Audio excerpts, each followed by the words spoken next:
There you go. Welcome, Canadian wine lovers. This is the top 10, okay, the top 15 Red Blend Marathon recap, retaste, rescore. Stay There you tuned. go. And I'm in the kitchen cooking because there's some leftover wine that we'll definitely not be able to get to all at once. So there you go. So stay tuned to see what she's cooking.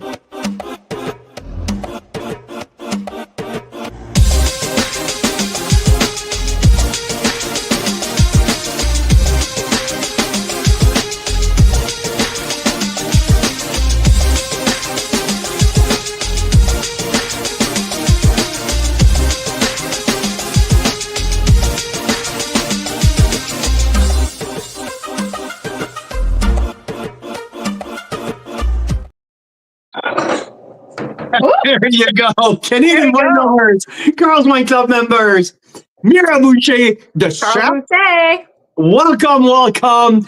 Sunday afternoon, it's our Red Blend Marathon retaste, rescore, revisit, and more fun. I mean, wow, it's 60 wines last night. Why not coming back and talk about the top 10? Fine. So Top we got to 10. give a little context. I mean, we said we would taste 60 plus red blends. We would have had about 80 were it not for the Canada Post debacle that caused delays with all the other couriers.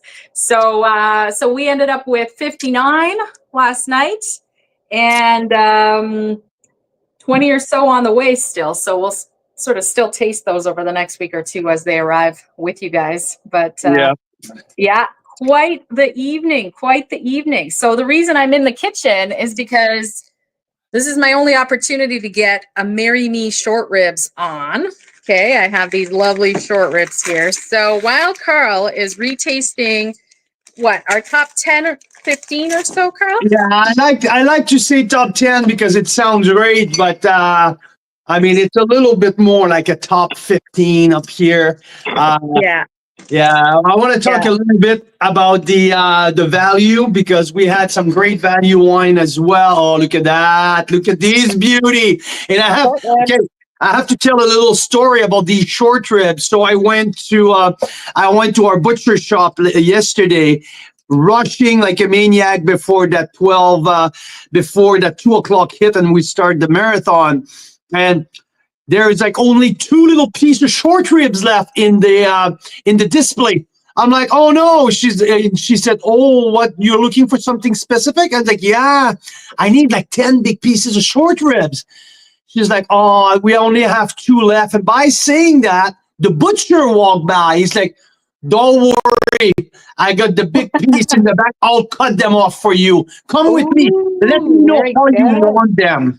I was like, wow. Yeah. So that's you got some beauties of the short ribs, because this is the thing. My favorite short ribs I make with a full bottle of Cabernet, really. And it's rare that we have a full bottle of Cabernet that we're willing to sacrifice for something of this nature. So what ends up happening is what's going to happen today, which is if there's just a little bit left of all these like 59 bottles that we opened last night with you guys live, I'm going to take the bits and pieces that I can. So, Carl, you're going to have to approve, though, because I know you want to retaste some of these. Yeah. I'll leave a bit. I'll leave a bit of everything. Okay? Yeah, I tried to go with the one with the twist cap. Yes, obviously. But then as far as what I'm going to be sipping while I'm braising these short ribs with you guys, I think that needs to be one of my favorites from last night. And I think you have them all upstairs. Yeah, but down there that you might like, I think you should try the Terralux, which was a surprise for us, right? A very big surprise for me. You need to taste that. Okay. I think I would love you to taste that. Southbrook is up here. I found it here.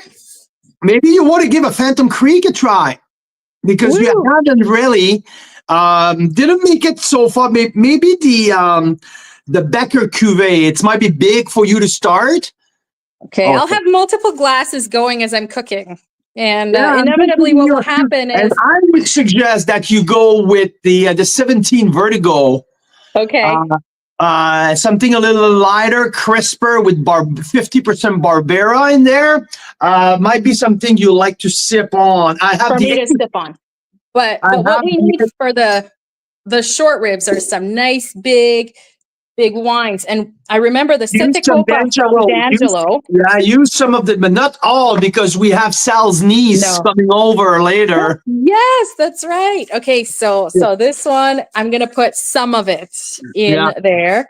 It's a nice bold one. And that is what, Dominic, because I'll just try to find another wine. Merlot, Cab Franc, Cap Sauv, Malbec, Petit Verdot. You want to come and get some, maybe some of the leaning post as well. For what? For the for me? Yeah, for you, but for the short ribs. Some of the short ribs. Oh my god! The Moosher Drape Meritage will be a good one as well. Oh well, no, I can't do that. How about Meritage? I'm looking at the Moraine Meritage. Really nice. Big. Was that? Oh yeah, Merlot, Cab Franc, Malbec. So it's almost the same blend as the Sette Copa, and they're both from the Naramata Bench. So let's make them Naramata Bench short ribs, shall we? Sure. Okay. Sure. I love it. I love it. I got a lot of work ahead of me, but let me pour myself a glass of this. Which one did we say here? The Terralux 2018 Meritage, Okanagan Valley.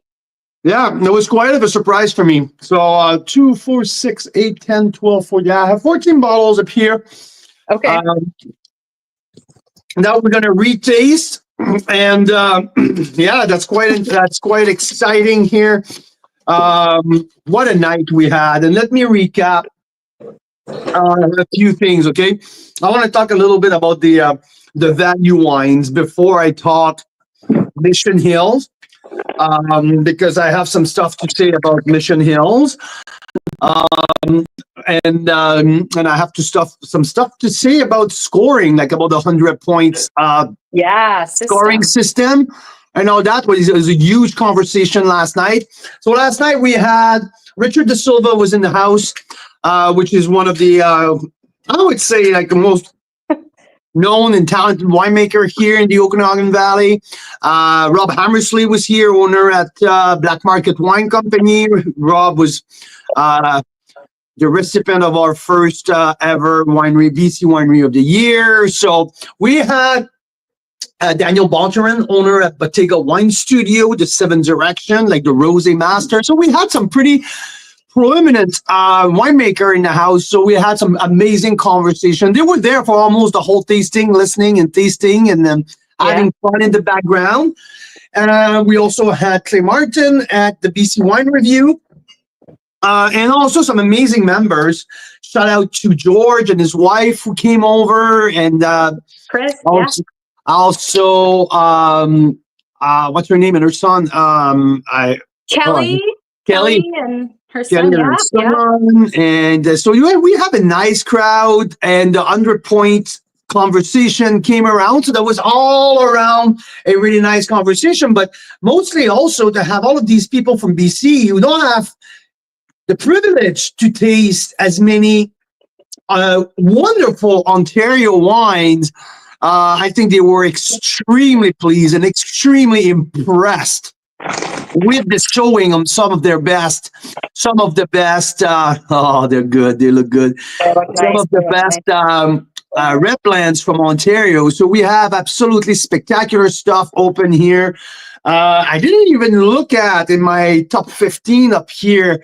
It looks like pretty half split between Ontario and BC, because I have here BC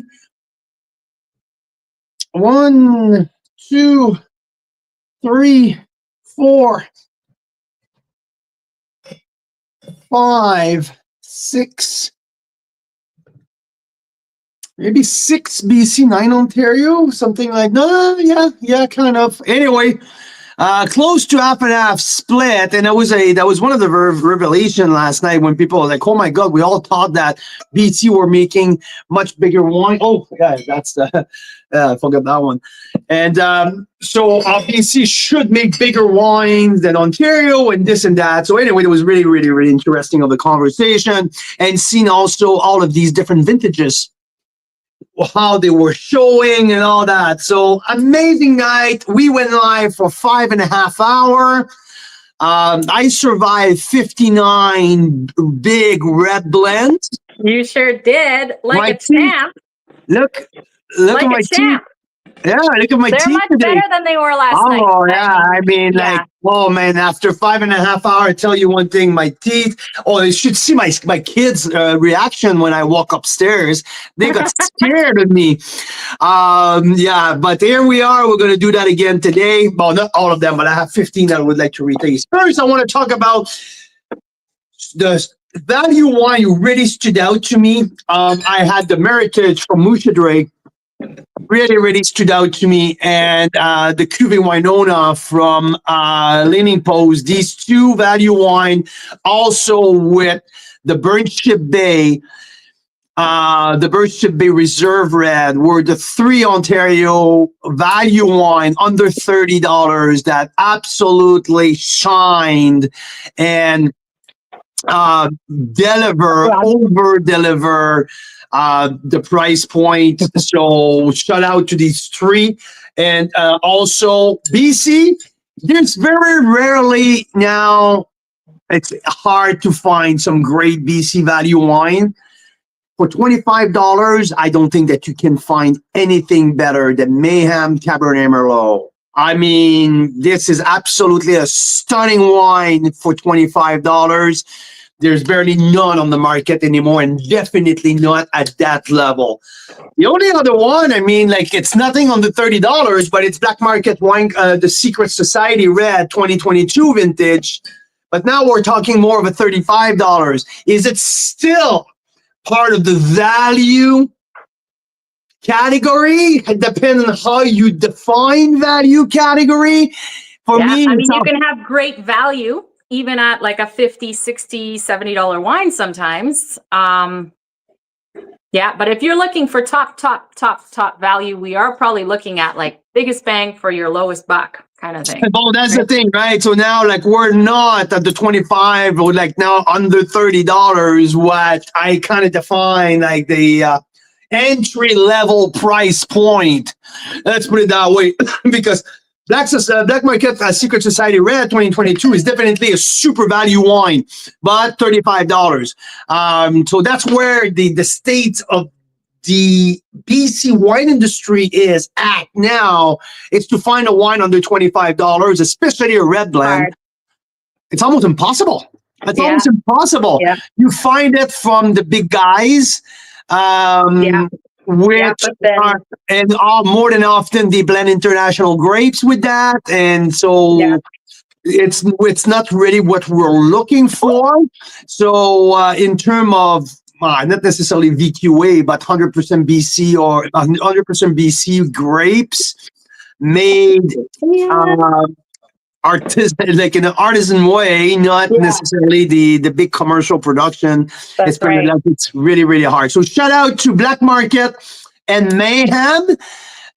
Mayhem Wine, which is the sister winery to Meyer Family Vineyard in Okanagan Falls. So these two red blends were absolutely fantastic.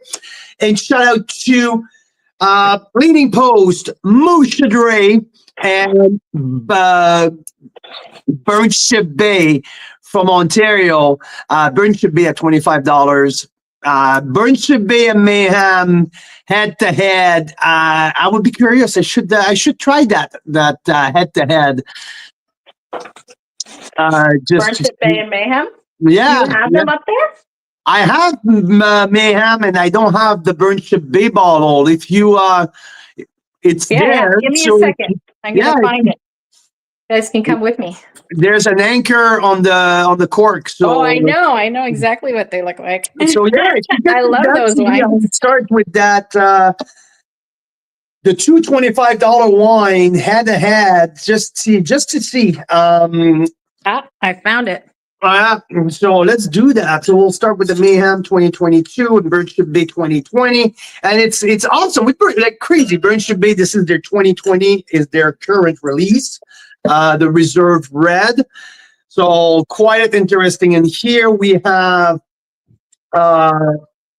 it's more of a Like typically, I shouldn't even have that in the in the lineup because it's not an 85-15 split minimum. So, but anyway, I decided to put it in. In my mind, it's a bleh, but it's 92 Merlot, 8% Cap Franc. So usually you're looking for 85-15. There you go, Magica. Thanks a million. So we have Mayhem on one side and Burnship Bay on the other side. I guess that people like last night really like the Burnship Bay. The bottle is almost empty, so it's a good sign. So a little deeper in the color on Burnship Bay. So let's get the tasting started here. So let's do these two together. Mayhem, Burnship Bay. A little bit more oak on the Burnship Bay side. Rob Yoneda. Rob, good afternoon. Great to have you here back. I know you tuned in last night. I'm not sure if you were surprised by any of the result last night. If you have any question or any shout out to do, please put it in the comment box. We'll be more than happy to reply.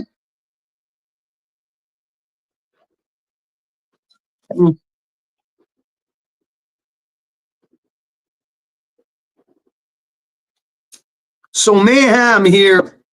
I scored Mayhem 91 plus last night. It's a wine that's retail for right now with the holiday tax is $24.44. 91 plus that I gave it last night. So let's see here beside the Burnship Bay.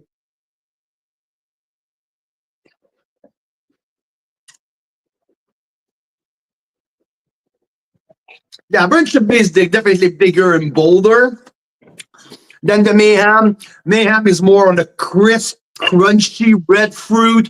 Burnship Bay, it's much more on the darker fruit, a little bit more stewed fruit. There's more layers. So at 92 points for the Burnship Bay, I'll stick with that score. 91 plus for the Mayhem, 92 plus for Burnship Bay. In terms of value wine, these two really stand out at the top level for $25. We also have incredible value wine at a higher price point, but for the $25 level, I give the nod to these two wines. So yeah, here we are.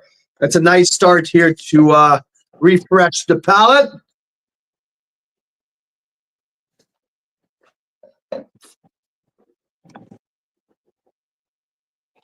Yeah. Just bringing Instagram on for us. Oh, that's awesome. Awesome. Yeah. Thanks for doing that. Thank you for doing that. I had a few scores for some of our guests last night as well. They left behind, so it's great to see what people think. Because it was all people from the industry, or people like who are really well versed into the wine world. So that was interesting to see their opinion. I know that some of our guests had some shout outs for Fred Wine. Fred, I don't know, do you have your phone close by, Mira? Do you want to send a text to Fred and Margarita, say you guys have made it to the top 10? Do you want to tune in? I do have my phone close by, but I am live with you guys on it, so I probably won't be doing that. No, that's all good. It's all good. It's just, it just came up to my mind. Yeah, but definitely after this, I mean, they, I think they were in and out for part of it on Instagram, but I don't think they know that you blind tasted that wine and you said 94 points, something a little on the finish. Otherwise, I'd give it 96. And that's exactly what you said like a year ago or 6 months ago, whenever you tasted it last. So it's kind of funny. But yeah, definitely one of the top wines. And we had a barrel sample that you used from last Christmas. So I am sure that the finished version is even a little bit more polished than what you tasted last night.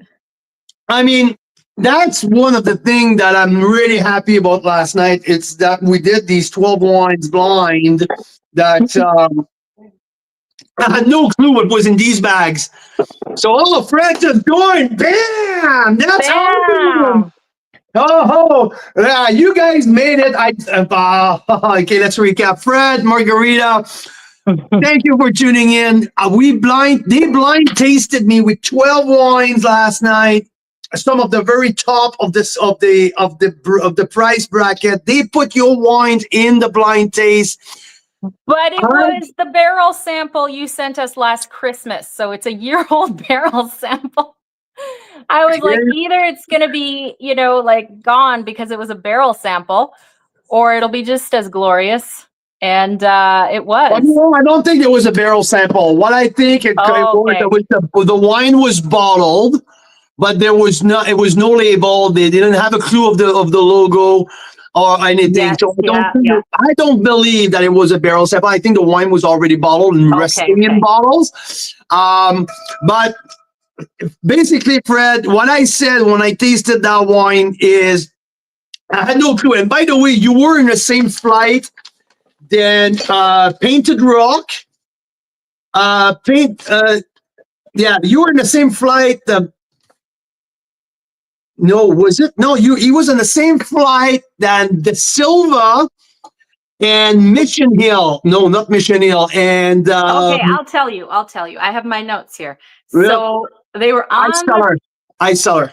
Yeah, De Silva and Ice Cellars. Yeah. So it was De Silva was the wine of the night last night, 95 points. De Silva Legato Meritage, right? Yeah, the Nobrezza. Yep. The Nobrezza Meritage. Okay. Yeah. And so when I tasted your wine, Fred, I said, wow, this wine is incredible. I gave it a 94 points, and I thought it was a little something with kind of taste burnt in the very end, but the wine was so delicious, and I'm like, I don't know. At first, he's like 96. This is at least 96. This is my favorite. And then he's like, there's just one little thing at the end. So that's why it was. But I mean, this is a big dog playing with all the big dogs, hey? Yeah. This is crazy. Yeah. It's absolutely crazy. So, but I remember, Fred, when you wanted to sell that wine on release for $40, and I said, are you fucking crazy? Don't do that. It's way too cheap. This wine. So you had wine in the same flight on the same flight was $115 plus tax and $112 plus tax. Okay. And you scored like half a point below the wine of the night and half a point higher than the Ice Cellar Wayonawanda. So I mean, we're all sold, guys. We're all sold. So and some of the guests were screaming, "We love Fred's wine! We love Fred's wine!" It was awesome. That was absolutely awesome to see the reaction of the crowd. They really loved it. So Bolero Reserve, that at the time that the bottle came to our house, we didn't know what the name would be.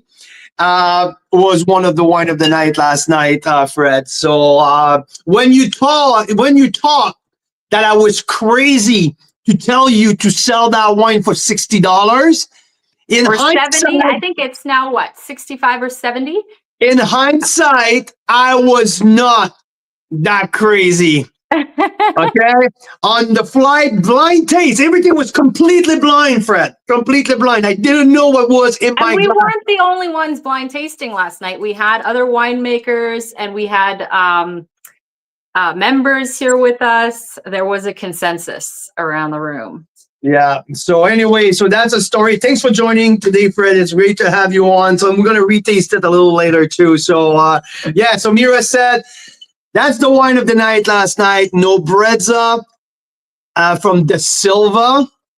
So I think if you guys been listening to us in the last couple of years, you all know that I have a good affinity for the wine of Richard De Silva. I think he makes some stunning wines on the white side, on the red side.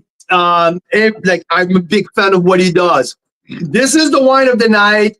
By virtue of blind tasting, I had no clue what was in my glass. I rated that wine purely blind without knowing. I could have rated that wine 80 points, but Richard was right in the fucking room. Could you imagine if that happened? I'm so glad.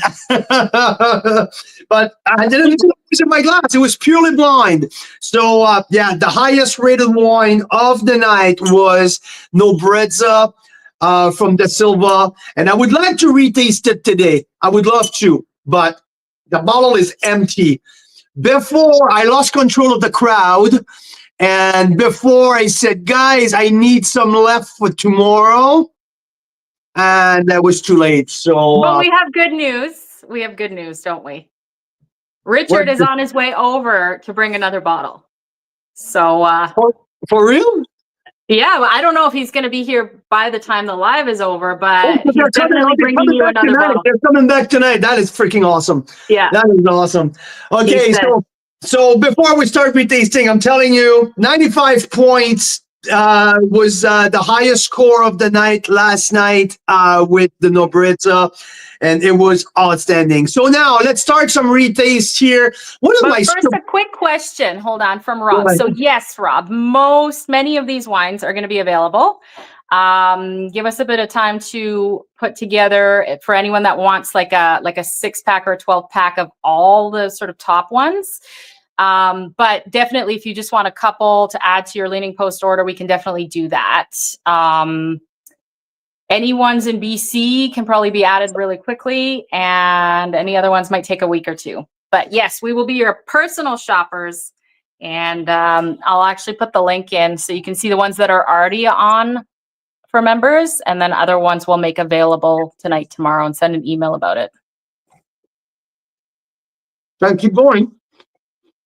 Keep going. You're still chewing? Still chewing, aren't you? I'm chewing. Sorry, guys. Yeah.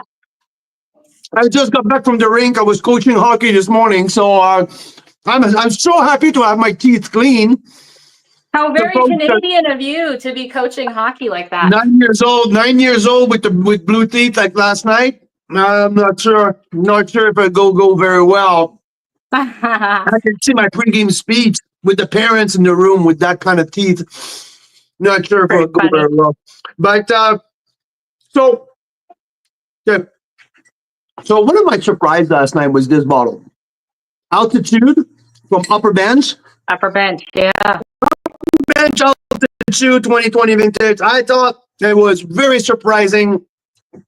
I didn't expect that much from that bottle, and I was blown away. I give it a 93 plus point. So I want to retaste that. I'm going to put that in my glass here. I will put also Axiom when I give 93 point from the Golden Miles. So I have a Golden Miles 2020, a Naramata Bench 2020, and how about I do a Beamsville Bench 2020, okay? Ooh, yeah. They all were rated 93 and 93 plus yesterday, so I just want to retaste them. So Dobbin Estates here, and Spurting, Peter Gamble's project, and let's give it a try, okay? Let's start with these three, if you don't mind, okay? That sounds awesome. Let's see how they do day two. So see if there's any of the bottles were starting to oxidize. I put the cork. I would say, should I tell people, Mira, that you went to bed pretty early? No, I shouldn't. Yeah, Carl was like the Energizer Bunny, and he's looking at me, and I'm like, we got to put the corks back on these 60 bottles. He's like, go to bed. So I went to bed, but Carl recorked everything. So how did you do that? Because this is like our theory is that day 2, day 3, some wines will actually give you more on day 2 and day 3, depending on where they're at in their aging curve, right? So it's kind of interesting to retaste them.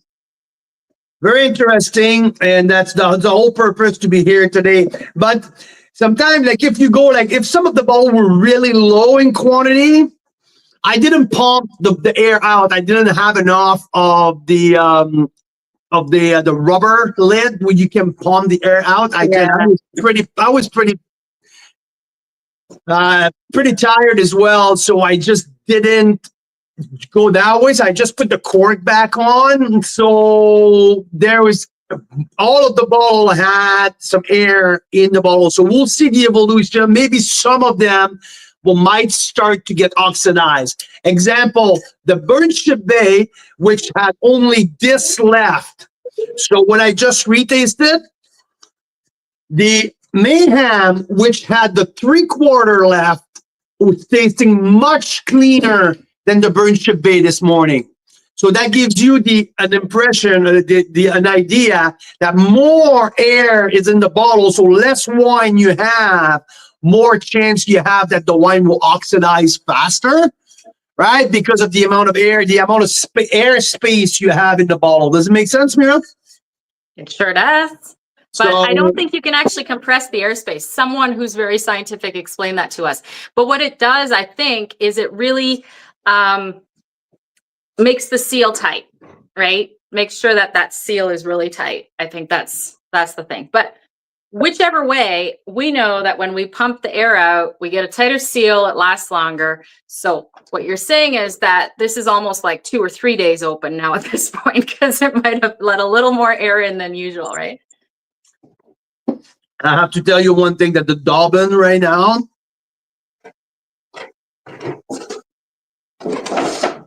very, very, very good. Nice. Here.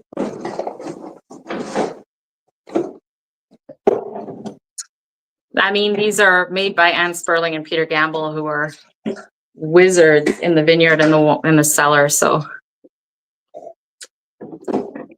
and okay, we're open books, right? No bullshit here. No. This bottle came frozen. Okay. Oh, did it? This bottle, when it arrived, froze on the way. The cork was halfway out. Okay, I didn't tell anybody. I just didn't want to mention anything. Okay, and this so what wine, that means is, like, that happens once in a while. Wait a minute, like Yeah. You can see it, right? That's the leak from when it arrived. Ah. The cork was pushing on the foil, and it was out by that much. I tasted it before the tasting yesterday just to make sure that the wine was like the integrity of the wine. The nose was perfect. The wine tasted great yesterday. I'm like, okay, now would it play out on the long run, right? This wine today is better than it was yesterday. This wine today absolutely shine. So just sometimes people will have the fear of my wine will get too cold on the way. I'm not saying that I'm suggesting to freeze the wine. That's not what I'm saying at all. And we all strive for perfect delivery service. We all want that. Us first, the winery, everybody. Sometimes a little mishap happened, that like what happened here. They lost that. Whoops! Holy shit! You break it? No, I didn't. Wow, good job. Yeah. The bottle got lost. Remember, like it was on like somewhere in the mail for 30-something days. Yeah. So at some point it got left out. Yeah, and today it tastes absolutely fantastic. So the integrity of the wine was not compromised. That's just a little point that I wanted to make. Yeah. It's what happens though if it leaks a little bit like that is probably not great for any long-term aging. But luckily, we opened it right away.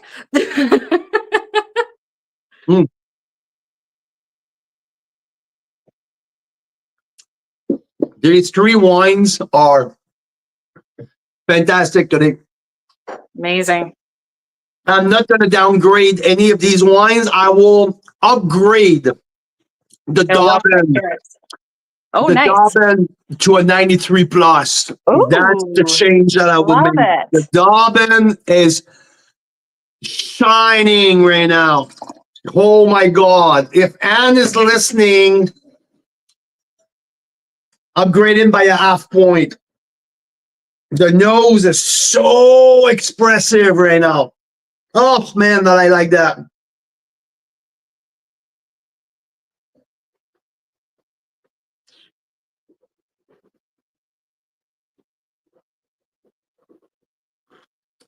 Yeah.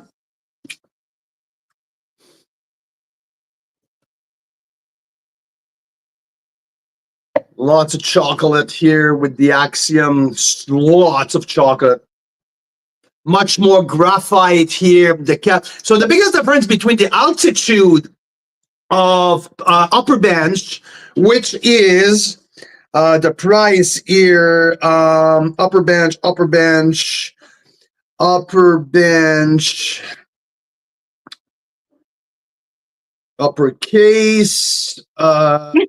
Bench. I might be able to find it for you. That would be great. Or if there's any Upper Bench, research. 5290. Ah, there you go. For Upper Bench. And the Axiom from Intersection, it's 57. So we have a 52 and a 57. Axiom is Merlot base, 65%. And Altitude is a Cabernet Sauvignon base at 75%.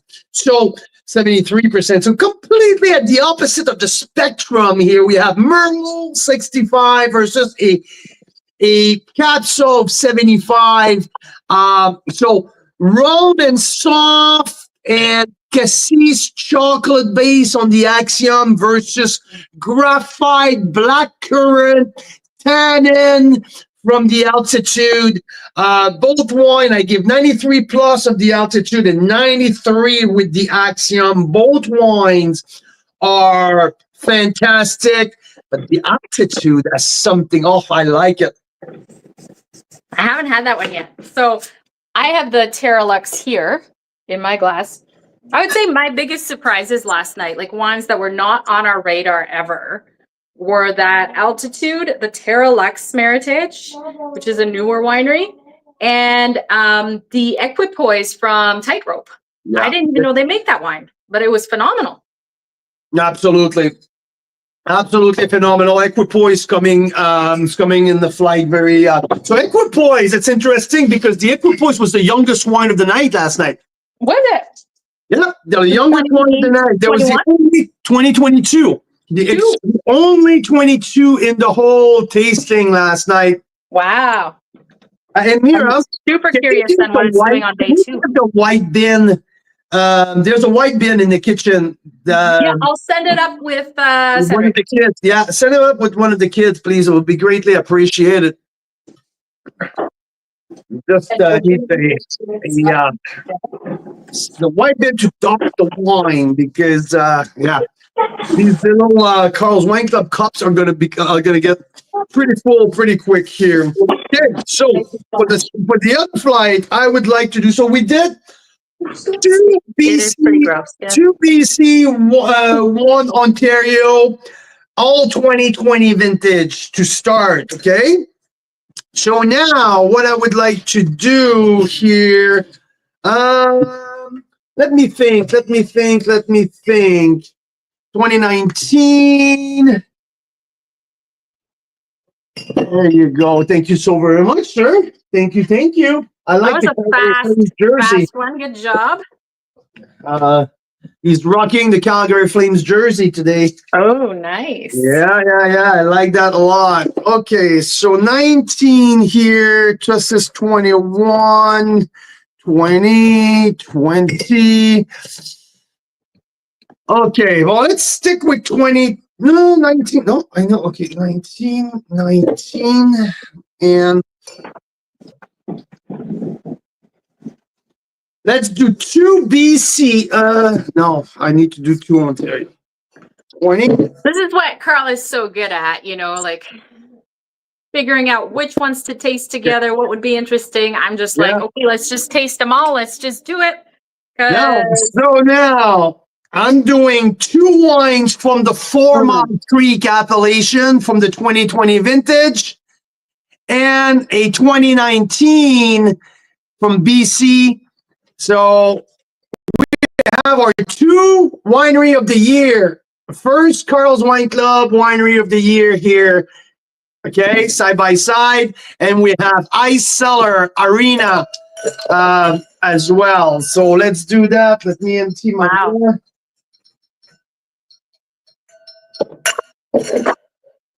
So here, Bellaterra Meritage, I give it a 93 points. Arena from Ice Cellar, I gave it a 93 plus last night. And my 94 points, top 10 wine of the year in 2021, the Syndicate here, okay? So that's my next three. Let's see where we stand with these score. I will start with the Arena. And like I said I mentioned it last night during my tasting. Funny enough, one of the top wine of Adnan Aysel at Iceller, one of the top one on his portfolio is the Wayana Wanda. And it's the Cabernet Sauvignon based Bordeaux blend. Wayana Wanda is always like one of his very top wine. Every time that I've tasted personally, like Wayana Wanda beside Arena, I always come up with Arena rated higher. I don't know why. So, and last night was no difference. I tasted Wayana Wanda blind and gave it a 92 plus and 93 plus with the Arena, which is, in terms of percentage, it's 67% Merlot, 15% Cab Sauv, 14 Franc, 4 Malbec. For the Meritage, the Bellaterra Meritage, we have 40 Cab Franc, 25 Sauv, 25 Merlot, and 10 Malbec. Completely different blend. And in terms of the Syndicate, which is a little bit more of the, these three wines are fairly same price point. $66 for the Iceller. I believe that Bellaterra is at 49, and Black Market is at 44. So we have a $15 difference here. Black Market, which is the lowest, at 44. I will start with the Arena. Do we still have that? Yeah, so from what I'm hearing, Carl, is the Arena is more Merlot than the Wynona Wanda. Is that right? You got that right. Yeah, and I personally, that's my theory with the red blends that I enjoy. I like a little more Merlot in the red blends. That's a trend I've noticed for myself. Yeah. Mm.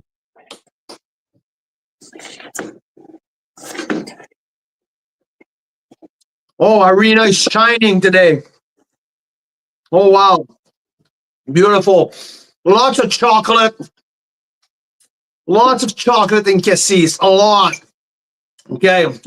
Let's go with Bellaterra.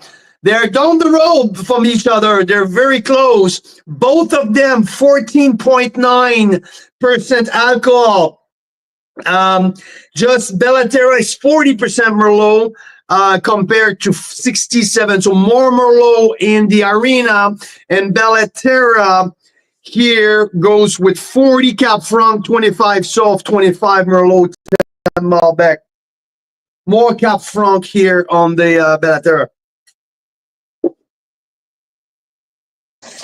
Thank you. I just have one of our kids sneaking through to get food. We're in the kitchen. So, see, Daryl supports my Merlot dominant trend in the red blends. But I don't know. It's just something I've noticed about myself. Bellaterra's grippier.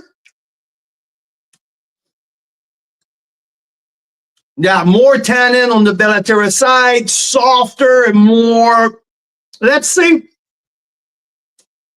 a little bit more approachable on the Arena side. Better fruit expression on the Arena, both at 93, but Arena 93 plus, Bellaterra at 93. I will stick with that. I think the Meritage here, the Meritage of Bellaterra will hold the road for a very fucking long time. Oh no, I promise Mira that I won't swear that much today. I really That's okay. Carl, let me clarify for you. Sunday afternoon, though it's different crowd than Saturday night, right? Okay, the only comment I made about you swearing is that when we are doing our TV show, we can't swear because get this, guys, Canada has some ridiculous rules about what can and can't be on public television. So broadcasters had a stack of legislation like this big. You can't show tattoos, not really supposed to show piercings, and That's you can't true. swear, right? That's true. So, and if you're not a virgin, I mean, that's rough too, but you know, so. I know, absolutely right. So, Right. What does so this that's mean? like, Carl, what does this mean? Rob's saying we're a bunch of right bankers. Is there more Merlot in the right bank? yeah, exactly. Right Okay. bank Bordeaux it's See, I don't know Merlot. this. Merlot dominant, left bank Bordeaux, Saint-Julien, Saint-Estèphe, Margaux. It's all Cabernet Sauvignon dominant. So left bank cap. So just to keep in mind here, left bank Cap Sauv, right bank Merlot. That's how you, okay? And we're talking about the Gironde. That's the river in Bordeaux. Some of left bank and right bank. There's wineries on both sides. Petrus, which is 100% Merlot, is on the right bank. Okay. And the Mouton Rothschild, the Lafite Rothschild, the Pontet-Canet, and all of these others outstanding wineries are on the left bank. Much more wineries on the left bank than on the right bank, but different grapes varietals because of the sun inclination. So you don't need as much sun to ripen the Merlot than you need to the Cabernet Sauvignon. So you get got it. Got it. Understood. Thank you for the quick lesson there. So when we go and do that crazy filming thing we want to do on the right and left bank and bring some Canadian wines and blind taste someone at Chateau Petrus with a Canadian wine and capture their reaction, that little lesson will come in handy. That'll be good. So you know what? On that flight, I might have to bump up the arena by half a point. Oh, wow. Yeah. That's so funny. So see, this is how we find the hidden gems, you know, because it is a lower price wine too. It's going up at 94 points. The arena is the more complete wine and the longest length with the better evolution right now. I'm giving at least at this moment in time. Right? In this moment in time, absolutely.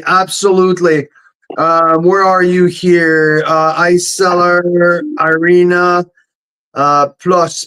So we're at here, 94. Okay. Yeah. And you know what? While we're here, oh no, I didn't bring it up. Okay. What do you need? The Wayana Wanda. Oh yeah, I'll get that for you. Because I'll send one of the couriers. Here, I would like to maybe to put it side by side with his brother, Cap Sauv dominant. That would there we go. I'll send a courier. Yeah, instant courier.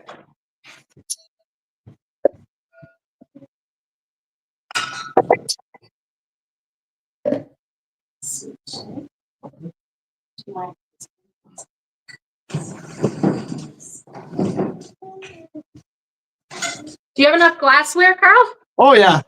I stacked up. You stacked up. Love it.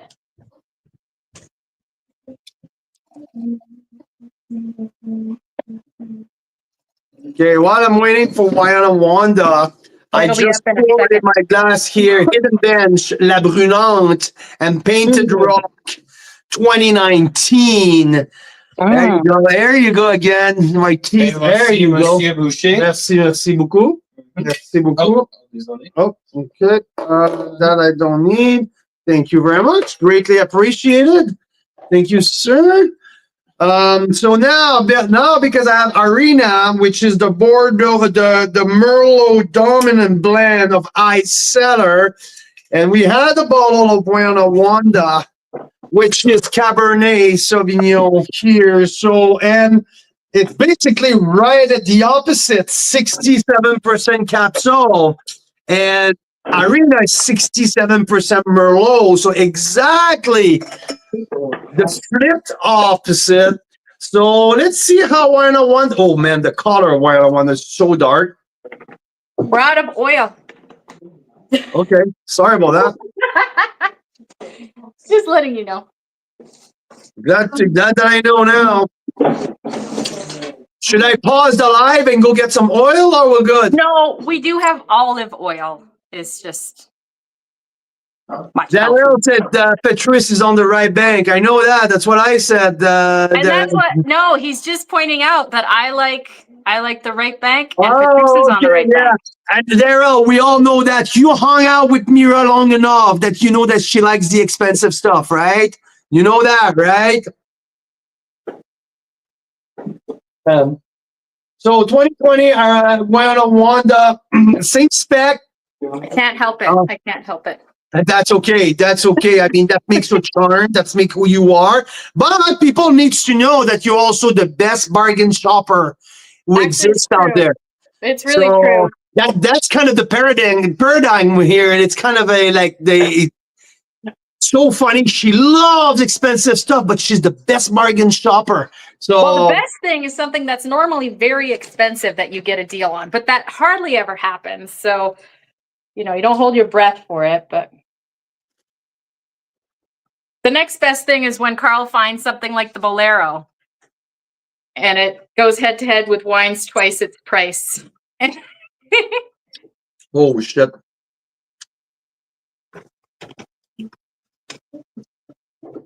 Okay, so we all know one that's really good. Oh, Sandy too. See?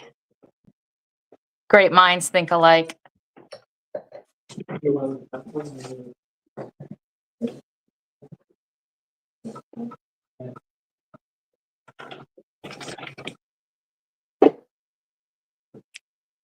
Yeah. I will bring Wanda up to 93 plus. You will or you won't? I will. Yeah. I will. Wanda, nice. 93 plus. Because this wine clearly improved overnight, but I don't think that it hits the arena level. Oh yeah. Arena is 66 versus 120, almost half the price. So when I put my half point here in terms of price point, right? The influence. So I got the 93 plus Wanda at 120 and 94 for the Wanda. So it kind of makes sense in terms of the thought process and how the price point. So basically these wines, in terms of my impression, in terms of my pure baseline rating, are equivalent. But of the price point, I give a half a point to Arena because it's almost half the price. So, yeah. I like that take on it. There's like people who are like, oh, we're going to give this wine 100 points because it's expensive. Well, you know what? Fuck you. Like, really it doesn't work that way, in my opinion. Yeah. So you don't influence it too much by the price point, but I do like that you take it into consideration. Well, I mean, again, it has to. It has to.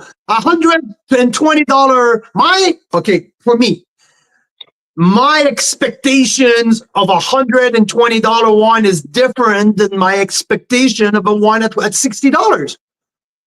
I don't know how the listeners are. I don't know how the members are. I don't know if the people share my thought process, but my expectations are different and higher when I fork more money out of my pocket.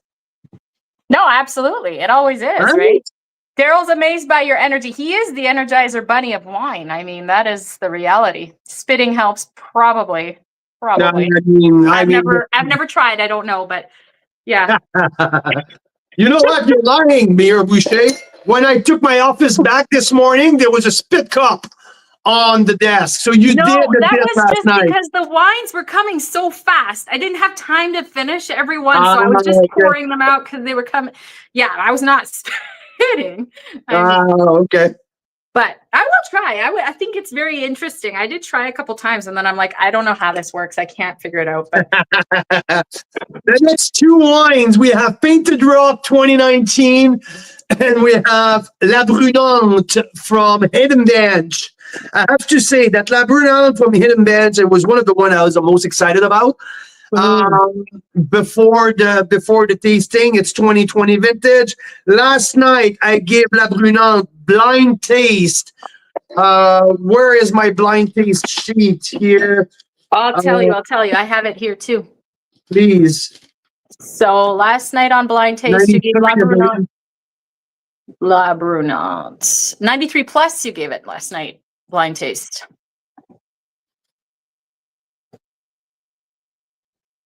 Okay, tell me, guys.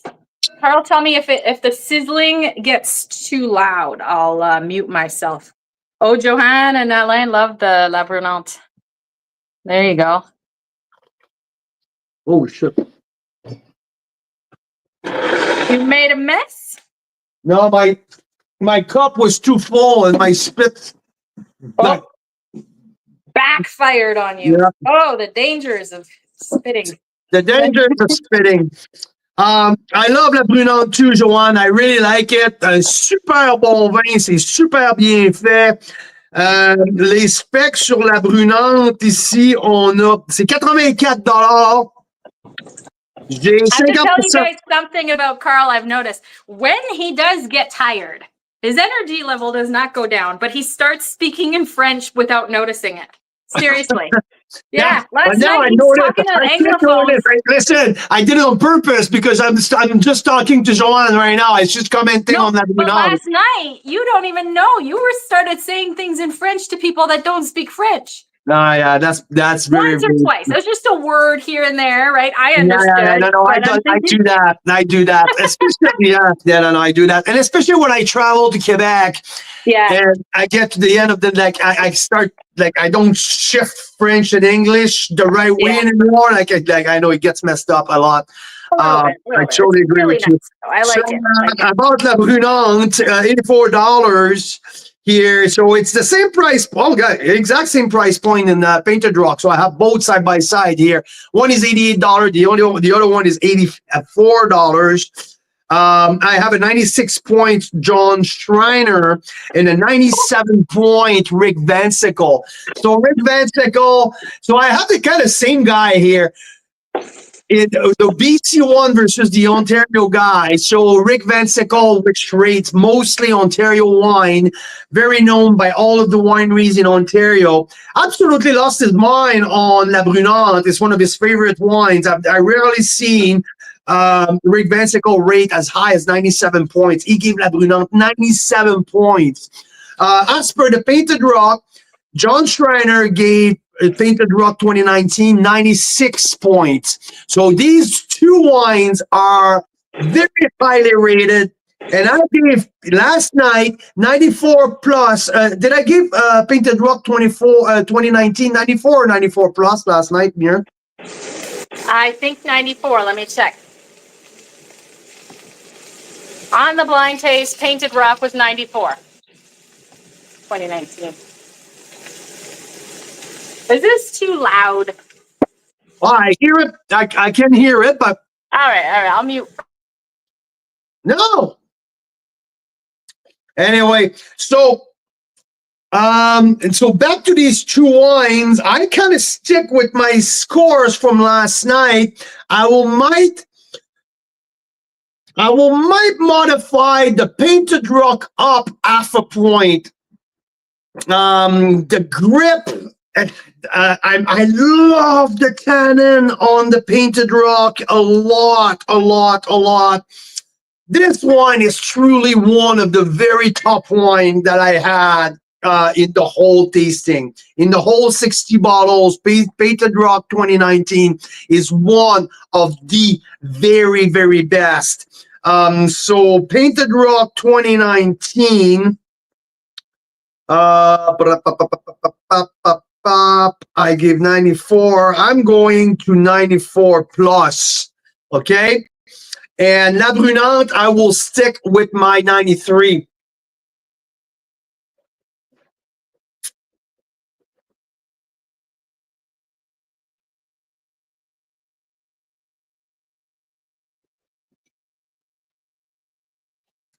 50 Merlot, 33 Malbec, and 17 Cap Franc. Yeah, I just think that Painted Rock has more layer, a little bit more layer. They're fairly similar in terms of alcohol. I would say the concentration of the Painted Rock has a little bit more. Nonetheless, La Brunante is an excellent wine, a fantastic wine from Hidden Bench. We also tasted Terroir Caché 2020 last night, which was also for the price very good. I gave it a 92 plus, I believe. Yeah, Terroir Caché 92 plus. Nice. So here we are here, moving on to. Oh, yeah, that's good. Eh? Not burnt. Here. I will do the next two wines. I will do three wines. Let's do the 2021 Whimsy by Southbrook, which all right. Yeah. That was a great wine. I was very interested. Yeah. Early another on. Surprise. That was another surprise, I think. Yeah. And I will do Equipoise as well. So Equipoise from Tight Grove 2022, 2021 Whimsy Field Blend, which is a blend of 81 Merlot, 13 Cab Sauv, and 6 Petit Verdot. And we will put that surprise of the night, not surprise, we all knew, but the Bolero Reserve. And for people who just tuned in, what you wonder what happened with Bolero. So that's a sample bottle that we got from Fred over a year ago now, before he even knew that he's going to call that wine Bolero. So that's pretty fun, hey? So that's the very end of that bottle. And what I love, it's on that label, it says, label open for discussion with Mira and Carl. How cool was that? How cool was that? It was bottled December 7, 2023. That's when it was bottled. So here. There you go.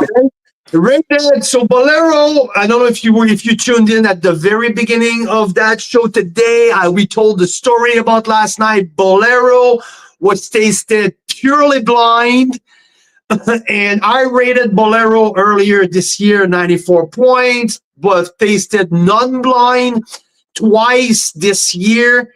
About last year and this year, 94 points both.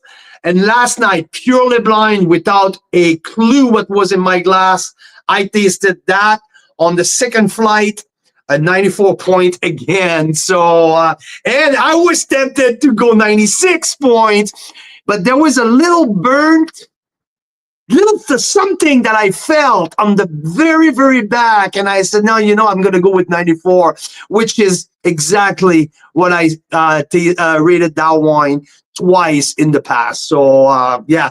So this is Bolero here. Let's see if I stand with my 94.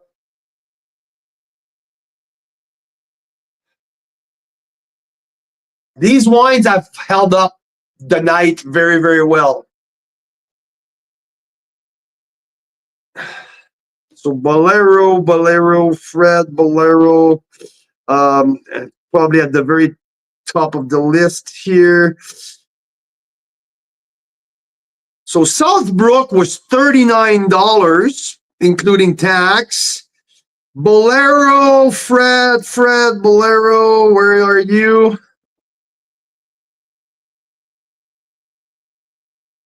Can't find it.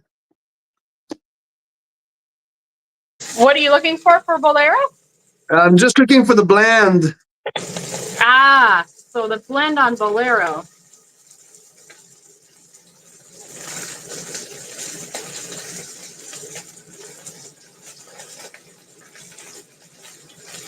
Oh my gosh, this spreadsheet. I mean, it's got to be a better way than spreadsheets, but I guess not.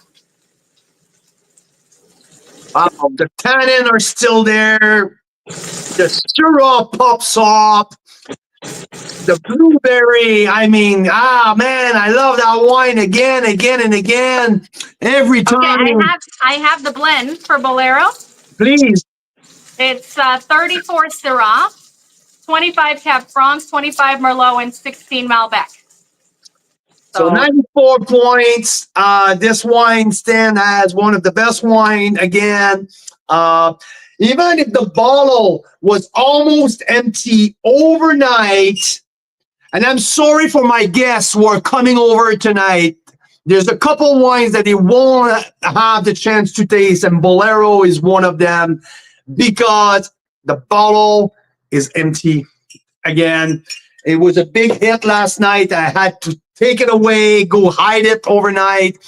And even with that much left all night, all day today, the wine's still uptight, stand up, absolutely no flinch, no oxidation. This wine is a thing. This wine's going to age for a long time. So, Fred, wonderful. Joanne says should do a session with the cooking company. Yeah. I mean, here you go. Mira's cooking at the same time. I think it's a great addition. Okay, I think it's a great idea, you guys, until it gets really heated and then our smoke alarm goes off and I burn half the food. But hey, it's relatable, right? At least. Yeah. Now, Tightrope, Equipoise, 40% Syrah, 40% Cab Franc, and 20 Merlot. Equal part of Syrah and Franc and a splash of Merlot. 133 cases made only. This is a small production of 5 barrels. Syrah, Franc, Merlot.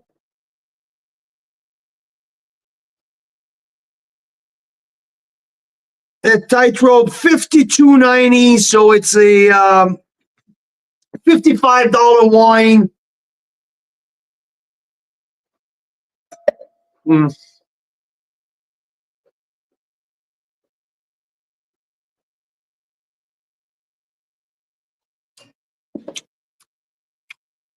Yeah, this is super young wine. The tannin are full feisty, but I see this. I'm standing with my 94 points. I absolutely stand behind that.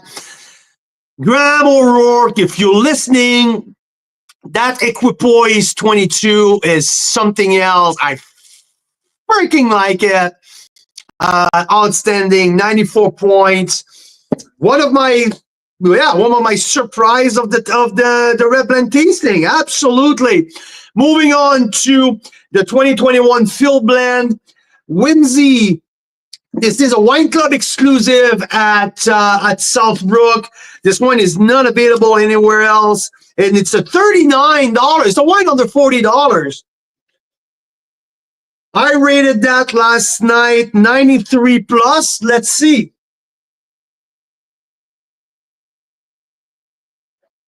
Mm-hmm.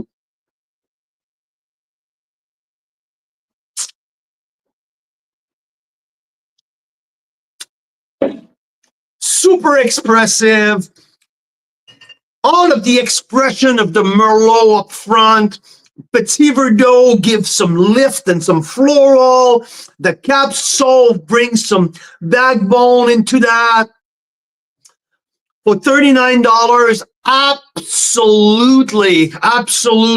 If it means something to people, organic and biodynamic. And like Bill Riddlemeyer says, the owner of Southbrook, if the wine is not good, this is pure bullshit. If the wine is not good, there's no freaking reason to talk about it, organic, biodynamic. But Bill has been on that venture for a long. Oh, look at these ribs. There you go. You're rock, Miro. I can't wait. That's going to be absolutely amazing. All of these big red blends. Yeah, awesome. So Bill Riddlemeyer has been at it for a long time. Great, 93 plus here for a $39 wine. I mean, this is one of the best value. Talking about value here, 39.95 or something like that. Where are you, Whimsyville? 39.65. So one of the wine to absolutely crush this price point. Absolutely. 93 plus points. I'm a big fan here. Let's move on. Now, I have 3 wines left on my for the top scoring wine. I want to do something. I'm going to taste here the 2015 Tawes. Okay. 2015 Tawes Meritage. I'm going to taste it on its own. And after that, I'm going to taste Ferox Black Lion 2020 side by side with the Mission Hill 2020 Oculus. Because there's a conversation that I want to have before we leave the screen today. So okay, let's start. For anyone that's just joined and is wondering, so last night's wine of the night was the De Silva Nobrezza Meritage, 95 points. And the reason we're not tasting that one during this live is because we drank it all. It was kind of gone in a flash. But Richard De Silva lives not far from us, and he is going to bring one. He's coming by a little later. So, I mean, and these are not cheap, for God's sake, though. I mean, the Silva is $115, so we're talking super premium, and it's a freaking deal compared to the last two, compared to the Mission Hill Oculus and the Ferox Black Lion Cuvée. But anyway, let me finish here with the Tawes 2015 Meritage, which was one of my surprise of the night. 67.95, 45% Merlot, 28% Cab Sauv, 27%. Is it the right one? 45, 28, and 27% Cab Franc. Merlot, Sauv, and Franc here. No Petit Verdot, no Malbec, just the 3 of the 3 main grapes. That's in which one? Tawes 2015. Ah, okay. Hey, Marilyn. We did something crazy yesterday. We opened like 60 red blends, and we're just retasting them while I cook with some of the leftover wine. We still feel like we're sacrificing it by not drinking it, but still, there's so many we can't drink them all. So to me, with that Tawes, it shows the benefit. It shows the property. It shows how a beautiful wine and how what attribute a well-aged wine brings to the table. And it's so much on display here with the 15 Meritage with Tawes. It's the softness. You know, Mira, I often talk about the texture. Oh, yeah, such a big part. And you're so right. You've blind tasted me on like a less expensive wine and a more expensive wine. And yeah, it makes sense. And the texture is often influenced by the oak, which is a lot more expensive to use, right? So there you go. Yeah, there's that. And there's also the fact that the way that wine aged now, it is so soft. The tannin are resolved. Like, I don't know if you tasted that last night, but knowing your style of wine, knowing the way you like your wine, that 2015 Tawes, Mira, should be in your top 3, to my opinion. Yeah, it was. I had it last night. It was definitely in my top 5. And to answer the question from Marilyn, I'm making Marry Me short ribs with a full 1.5 bottles of Merlot dominant Meritage. So.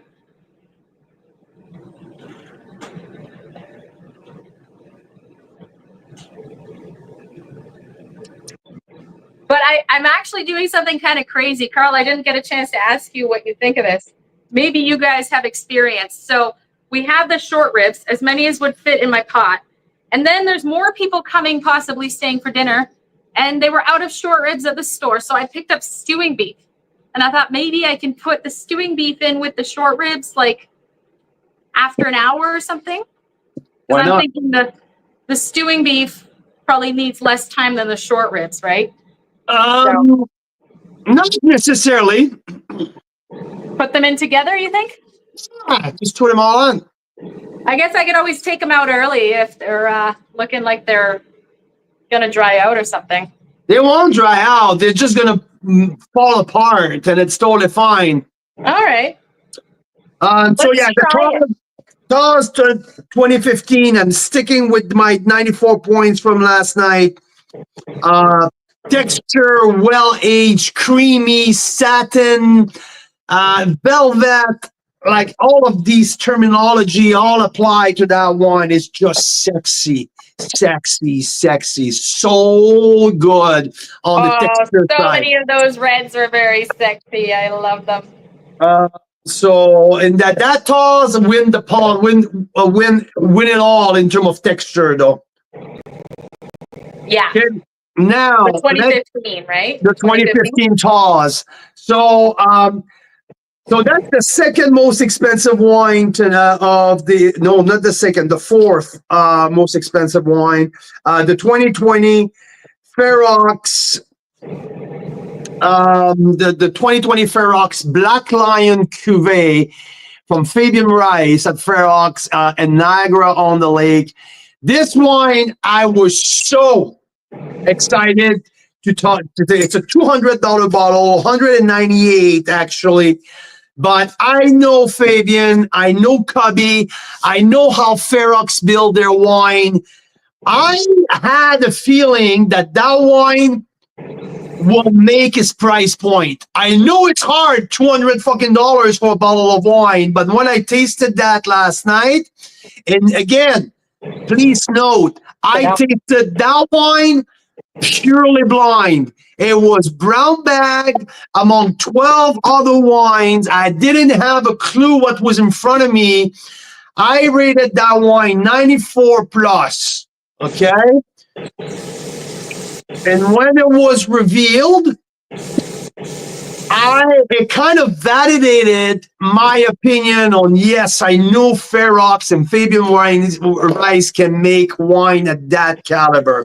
And it brings me to put in my glass the whole reason why we did that thing. One of the reasons why we did that tasting, it's because at the end of the summer, John Schreiner, one of our wine critics, book writer here in BC, rated Oculus from Mission Hill. So Mission Hill Oculus 2020 vintage. He rated that wine 100 points. Woo! So, the first red in Canada to get that kind of score. So we were skeptical. We were intrigued. We were almost shocked. They say, okay, that's interesting. So how about the members have told us before they would really like us to do a Red Blend Marathon. So let's put a twist on that. Let's get a bottle of that Mission Hill Oculus and let's put it in the tasting and let's put in perspective. First and foremost, what $265 worth of a bottle of wine can taste beside all of our other Canadian standout. And what is 100 points means to me, to wine makers who were in the room last night. We had three winemakers with us last night. And what is the opinion? What people think about that $265 bottle with a score of 100 points? And to make sure that we really go into that with no preconceived notion, let's put these 12 top wines in a brown bag so we don't have a clue which one is which. And the brown bag was after we tasted half of the wine. So that's not like if we had only Yes, Clay, 225 plus tax. So the 15% tax of BC. When I paid at the winery, my total was 264.85. So thanks for the correction. But at 265, I truly feel that it's exactly what it is, because all of these prices that I give today are all priced with tax in. So here. So now, again, very important to say that when we were at 30 wine tasted, we put 12 in brown bags, and that could have been any of the last 30 wines possible. So if it was scored blind taste, and I scored last night 94 points for the Oculus 2020. It was scored 94 blind taste. I didn't know what was in the bag. And I scored the Black Lion Cuvée from Ferox 94 plus. And I also scored Nobrezza from Da Silva 95 points. Also, Painted Rock 94 points. So just now for perspective, that my score of the Oculus, it's the same score that I had for Painted Rock, same score that I have for Equipoise, same score that I have for Black Market, the Syndicate, same score that I had, half a point higher than Southbrook at $39. Same score that I have at the Intersection for $55. Same score as Fred Wine that I have for Oculus at less than the quarter of the price. So what you're saying is, if you know where to look or whose opinion to trust, Carl, I mean, you can get incredible value at a lot of different price points. You can get incredible wines, world-class Canadian wines, as Carl likes to say, right? World-class Canadian wines. I mean, I'm not saying that the Oculus is not good. That's not what I'm saying. I'm not saying that. Do not take me the wrong way. The Oculus 2020 is a very good wine. It's very well structured. Texture is awesome.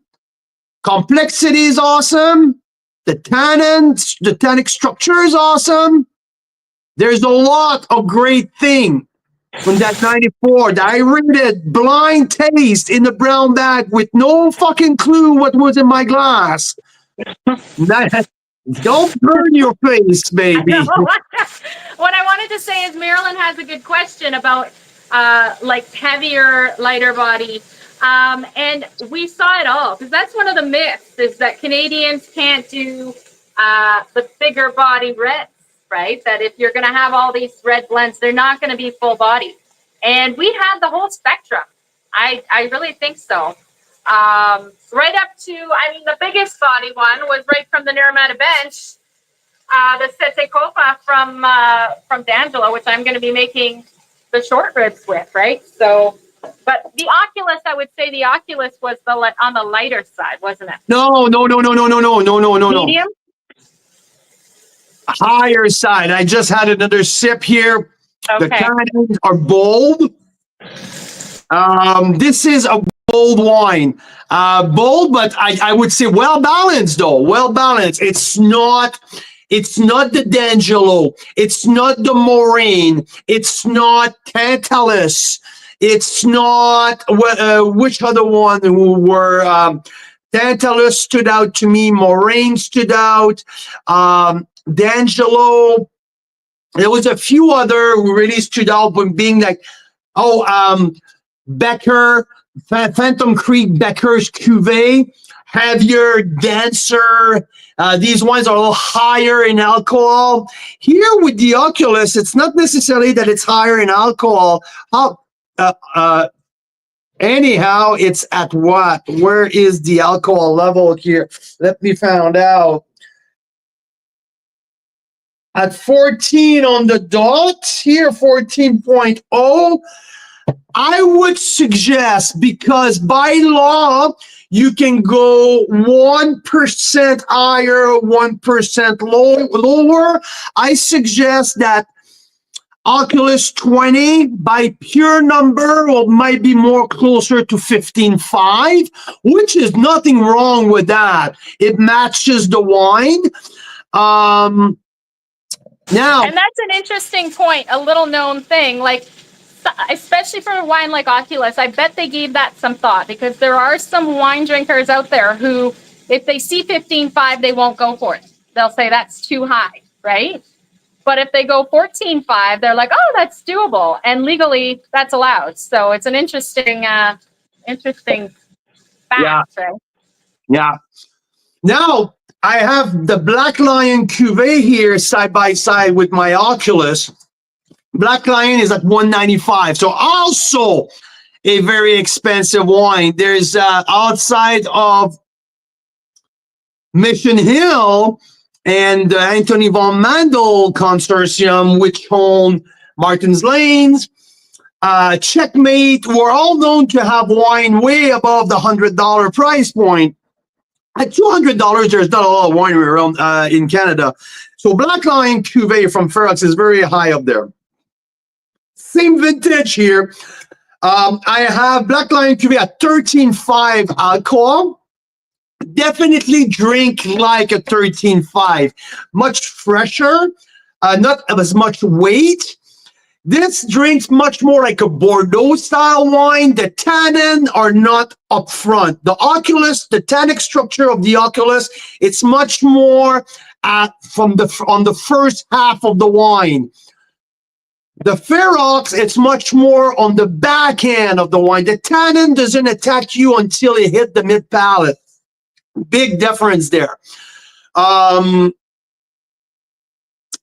More fruit extraction on the Oculus, definitely. On the Black Lion, you're more on the torrefaction, more on the minerality, more on the charcoal-like, on the graphite. Let's see here, what's the split here? 50 Merlot, 40 Cab Sauv, 10 Malbec. No. 52 Merlot, 20 Sauv, 10 Malbec, 10 Syrah. No, it's the 16. So, okay, sorry about that. So, backtracking, 50 Merlot, 40 Cab Sauv, 10 Malbec. That's the composition of the Ferox. Versus Oculus 20, which is 49 Merlot, 24 Cab Sauv. So, see, we have a fairly similar type of blend here, but show at definitely like a little backward, I would say, where the Oculus is front loaded with lots of fruits and a lot of tannin, and Black Lion Cuvée is more backloaded with more of floral, wood, in terms of cedar, cherry wood, and spice on the back end. So completely different wines. So yeah, I rated blind 94 plus for the Black Lion Cuvée. I stand with that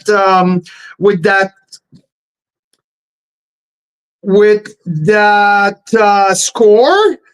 94 plus, and the Mission Hill Oculus, I scored at 94 blind taste. So yeah, so that is the recap review of the top 15 wine that we tasted yesterday out of 60 red blends. And before I end, I just want to talk about the 100 points. Because that leaves me a little puzzled. It leaves me confused. It leaves me wondering what happened with John Schreiner, which is a respected and reputable wine writer and wine critic. So I'm confused in the sense that how, at the end of a tasting, after he tasted Oculus, how can you arrive to the conclusion that our wine is 100 points? It's an interesting question, and I don't know John Schreiner at all, and I know that Luke Whitall, who recently wrote a book that we were in it, he wrote a story about us. He knows John Schreiner. I don't know if maybe we should have him on the show. I mean, it's an interesting thing to see the thought process. Was the wine in a different place a few months ago when he tasted it, and it's gone into a sleepy mode? Because that can happen. Was his context a different context than maybe what yours might be? I don't know. It's interesting. It is very interesting, and that's what I'm pausing here. And Rob, you have a great point. Like, that's a researchist question there. We got to research that and see, because that would be interesting to see. Yeah. In terms of Rob saying, has he rated any of the other wines in your top 15, let's say, and see how those compare? Because different critics rate things differently, that's for sure. Oh, and I'm not saying that my way of rating is better than another one. That's not what I'm saying at all. But by definition, if you rate wine on a scale of 100, when you hit 100, it's the perfect score. You cannot go higher than that. So for me, at 94, I have 6 points in between the perfection and where Oculus is. And I've never rated a wine higher than 97 points. I have maybe 10 wines in 20 wines in 5 years that I rated higher than 95 points.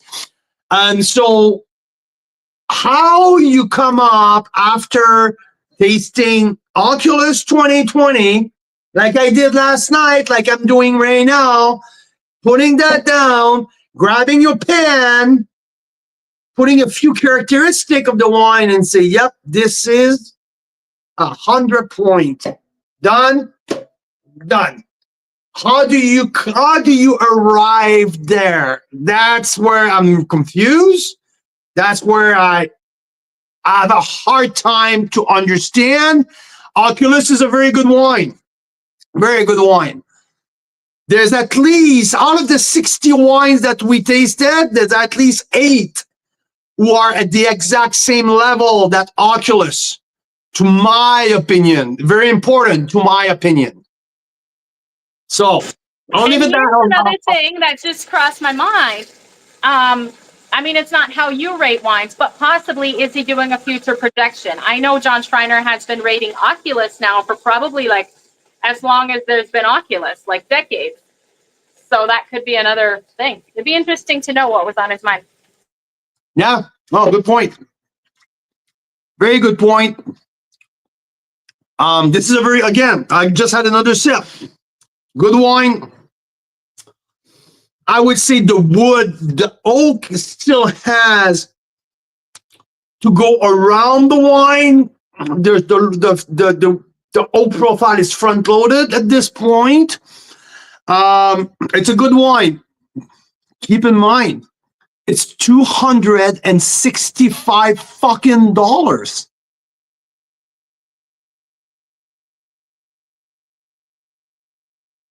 Whew. $265 fucking dollars. There's no other wine. Canadian wines are at that price. I don't know. 100 points.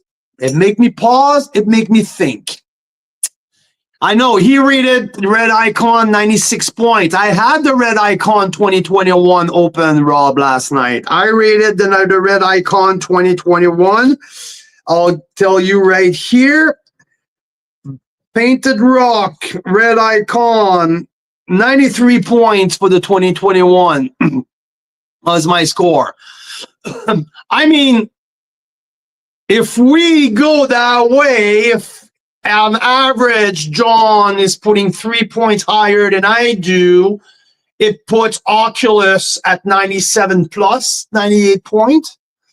Okay, maybe 100 points. maybe pause and make me think what happened here. So I'll leave it that way. I'll leave it there. I don't want to create controversy. There's maybe no controversy at all. I just want to make sure that there's no freaking exchange of money on that. Hopefully there's not. I'll leave it that way. Dylan says, personally, I don't think you can accurately score a wine with nowhere to go. 100 doesn't seems like a reality to me, but what do I know? Good point, Dylan. I mean, you see these like lots of like legendary wine writers, wine critics. Okay, James Suckling, Robert Parker, James Mulhardy, all the crew at Wine Spectator. I mean, there's a bunch that now their names just Yeah, I mean, one thing is, Carl, we've learned this. I mean, you recorded videos about how scary it is actually to go over 95 points as a wine critic. You've only done it a few times, and it's scary. You're putting your neck out there, especially if no one else has rated this wine that high yet, or nobody's rated this wine at all. You remember me? I almost lost sleep overnight with my 97 points with Pearl Morissette. How much I freaking thought of that, and I was so scared what people will think about. Yeah, so we got to give it to John Schreiner for that. I mean, he put his neck out, and that's, that took courage. So good for him. And you know what? I love it because we're all about showing the world how world-class Canadian wine is. And it is. Like any of these 15 that you just retasted, I think they could go side by side with multitudes of international wines and come out on top even. Yeah, and I just wanted to answer here, like to Rob, once in a lifetime. I mean, when you look at it, usually the 100 point that you hear and you see, you got the Cheval Blanc, you got the Mouton Rothschild, you got the Lafite Rothschild, you got Chateau Margaux, Chateau Latour. These wines got 100 points once every decade or so, right? And these are the most famous Bordeaux producer. Very, very, very rarely, maybe like with Grange, Painful Grange, or the Cold California, you will get a back-to-back 100 points or so rare. But now we're talking about the most iconic wines of the world. Am I saying that? I'm not saying that Mission Hill. Well, yeah, that's what I'm saying. I don't think that Mission Hill is Chateau Latour. I don't think that Mission Hill is Penfold, and yeah, I'm confused. Anyway, so I know that Mira will say, Carl, that's enough. Carl, stop. I might ticked off. I might be ticked off a little bit. Maybe even if I pretend that I'm not, I may be just like I think it's fucking bullshit. But no, other people have their own opinion. I respect John Schreiner for his body of work over that many years. I just don't understand how you arrive there with 100 points, but this is his opinion. And yeah, that's what it is now for a 60 bottles Red Blend Marathon. Now there's more coming. There's more coming. We have, we're going to be live next on December 31st, revealing our top 10 wines of the year, which, surprise, surprise, a few from the Red Blends Marathon are probably going to be in there. Absolutely. AKA the Nebreza, which makes it at 95 points, definitely will be part of that, of the list for sure. Yeah. And then the next day, it's a Wednesday. It might be New Year's Day, but it's a Wednesday. So we'll be live for Wine Wednesday like we always are. And whatever wines have arrived by then, I think we could be tasting those as well, right? Absolutely. And I would say we have an opportunity, and we're gonna talk more about that on Wine Wednesday on the 1st of January. That Vineland Estate is sending us a sample of the new Legacy. Legacy is the Cabernet Franc Solera style that Brian Schmidt is making, which means every year he throw a new barrel into his 10 years of 10 different vintages. So it's a non-vintage wine. Every year there's a new barrel. The best barrel of Cab Franc at Vineland goes into the Legacy program. And he bottled one barrel, a quantity of one barrel that he bottled. So that new bottling's coming in magnums only. And Brian Schmidt offered Carl's Wine Club and Carl's Wine Club members to have the bottle engraved with their own name on the bottle. So that is crazy. Yeah, for no cost, like no cost for the engravement or anything, just the cost of the wine. I was floored. I was shocked when Brian and Al talked to me about that. Unfortunately, I was supposed to have that wine and taste that wine among all of these red blends. Unfortunately, UPS has the package at the depot in Kelowna for 14 days now. I have to get my ass to Kelowna and sort that out personally.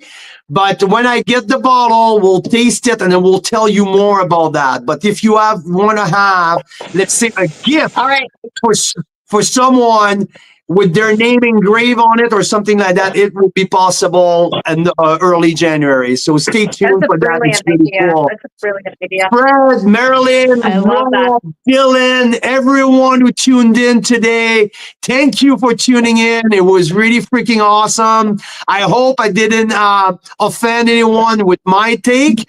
I hope we're all good to go.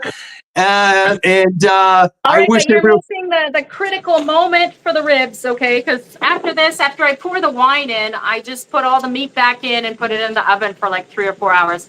So this is the D'Angelo Setticopa 2019, big, bold red, right? From the Naramata bench. So I'm going to pour in most of this. And then just down the road from them is Moraine. So I'm pouring in some of the Moraine Meritage as well. It's going to be a heck of a short rib because we don't normally put such nice wines in there. So there you go. There you go. There you go. There we go. It's a party in there. I can see the fume, the steam coming out. Come on, baby. Keep going. Yes. And I'm going to put the rest of this one in there. So this adds up to more than a bottle, I think, which is good. The more wine, the better, right? I'm up here and I'm bringing my ass down there because it looks pretty freaking fantastic. Joanne, un beau bonjour, un gros merci à toi de nous avoir suivis. Un gros merci à tout le monde en français pour nous suivre, nos amateurs de vin canadiens de la belle province, de toutes les régions francophones du Canada. Merci beaucoup. Joyeux Noël, bonne et heureuse année. On se revoit le 31 décembre pour notre révélation, pour la divulgation de notre top 10 wine, de nos 10 meilleurs vins de l'année. Merci beaucoup. So, hey everyone, we'll see you on the 31st for the reveal of our top 10 wine of the year. And, awesome. Right. Mira, good job with the cooking. Thank you very much. I'm bringing the top 15 downstairs now. Oh yeah, baby. Canadian wine lovers, Carl's Wine Club members. See you on the 31st. Cheers.